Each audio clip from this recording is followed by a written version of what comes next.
Hello guys! Bali ngayon ay samahan nyo kaming i-unboxing po itong Dyson Airwrap Complete Long Set po. Ayan.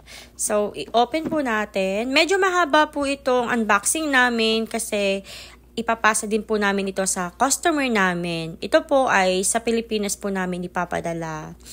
Wala po doong kulay na ganito. Ito yung hanap niya. Wala daw po available sa Dyson Philippines. So, sa amin po siya nag-order. So, ito po lahat yung nasa loob po ng box. Ayan. Makikita nyo po yan dyan. Ito, suklay din po siya. Hindi ko alam kung paano gamitin ang mga to. Kasi wala akong ganito. Medyo mahal po siya. So, sa box na to, ayan, ito yung mga laman, yung mahaba po na to. Pangkulot po ata to. Ito yung box na lagayan yan. Ayan po. Tapos, ayan na. Wala na pong laman dyan sa loob. Clear. And, ito po ay parang suklay. Suklay nga, ayan o, paikot na suklay. So, ito naman po ay panglinis po yan. Dito nakalagay yan sa box na yan sa gilid. Panglinis po siya. Ito po yung laman ng isang set. Yan po lahat yan. Kailangan po naming subukan ito kung gumagana po siya para po walang maging problema if ever na ipapadala po namin sa Pilipinas. Kasi kung nagkaroon ng problema at nasa Pilipinas na po ay hindi mahirap pong ibalik dito sa Korea. So ayan, chinecheck po namin yan kung gagana po hanggang 20 seconds po. Ayan po. At okay naman po siya. So, ibabalik na po natin. Nilagyan namin ulit ng scotch tape.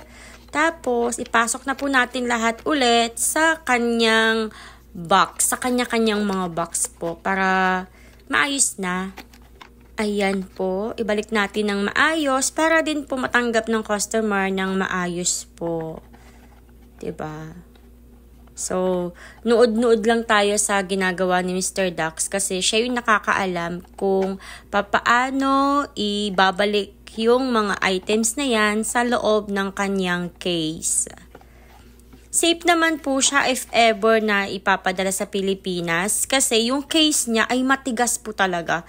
As in matigas. And ito po ay ibabox namin doon sa pinaka-box niya. Tapos may another box pa po siya. Tapos lalagyan pa po namin siya ng bubble wrap para as in safe na safe po talaga. Kasi medyo mahal po ito.